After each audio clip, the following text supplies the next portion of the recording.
Ginpanginwala ni former PNP Chief General Nicolas Torre III ang aligasyon sa mga ex-Marines nga ginpangaluyagan niya mga ini para maghipos natuhoy sa ilan ibaluan sa flood control scandal.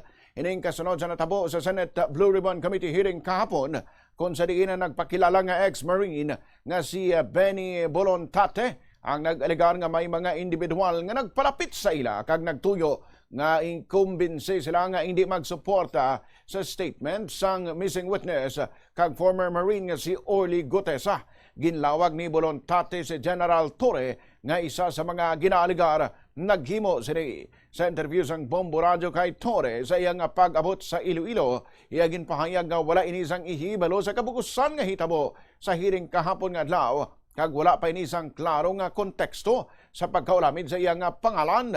Apang sunod kay Torre, posible ngang pagkaulamid sa iyang pangalan na may kaangtanan man sa nagligad nga mga isyu kay former DPWH Undersecretary Roberto Bernardo. Pahayag ni Torre, nagtawag anay sa iya si Father Flavie Flaviano agud nga magpangayo sang bulig nga hatagan proteksyon si Bernardo bangod nga nagpangayo ini sang assistant sa simbahan kasunod sa iyang statement sa flood control scandal. Si Bernardo among nag-implicate sang high-ranking officials sa sining nga iskandalo. Pahayag ni Torre, hindi niya personal nga kilala mga individual nga involved sa flood control scandal, lakip na mga ex-Marines kag hugot niya nga ginapanginwala ang akusasyon nga ginpangaluyagan niya ang mga ini agud hindi magbulgar sang ilan na hibaluan.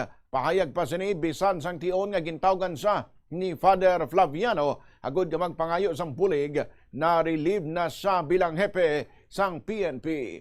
Matandaan nga nakakasi Torre sa mga posisyon sang Agosto 2025 kag subong nagapungko na bilang MMDA General Manager. Balikan tanay ang statement sang alleged nga ex-Marine batok kay Torre. Maraming nililigaw sa amin.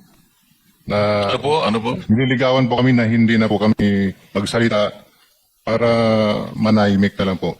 Una dyan, napatawag kami sa Sino po ang lumiligaw sa inyo? Si dating Chief of Staff, Nick Torre po.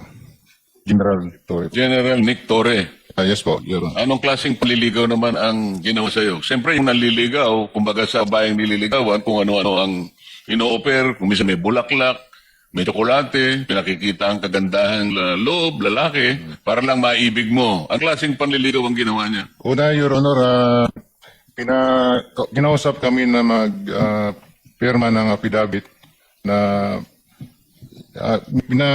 walang bisa namin yung mga sinasabi ni Orly Gutesa po. Ibig sabihin, pinagagawa kayo ng affidavit na huwag niyong patotohanan. Opo, Your Honor. Yung mga pinagsasabi Opo, Your na Honor. nauna ni Sergeant Gutesa. Opo, Your Honor. Yari naman ang sabat ni General Torre. I was involved then. People are asking me, yung kaya kay Father Flavie, they believe that I can help them in securing these witnesses, this witness Bernardo. But about this Marines, hindi ko sila nakausap talaga ng yung sabing matagalan at kung anong purpose. Ang sa akin lang dyan is, ang maalala ko na dyan is they're asking for protection dahil ang dami yung naghabol sa kanila, hinahanap sila. And at the end of the day, nakita ko na these people are just dishonorable.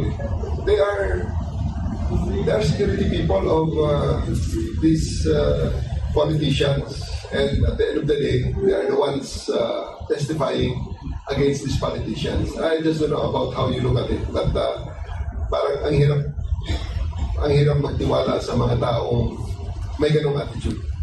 So why would I involve in their lives kung hindi naman ako involved at wala naman akong wala eh. What's in it for them? What's in it for me? Why should I be involved in it?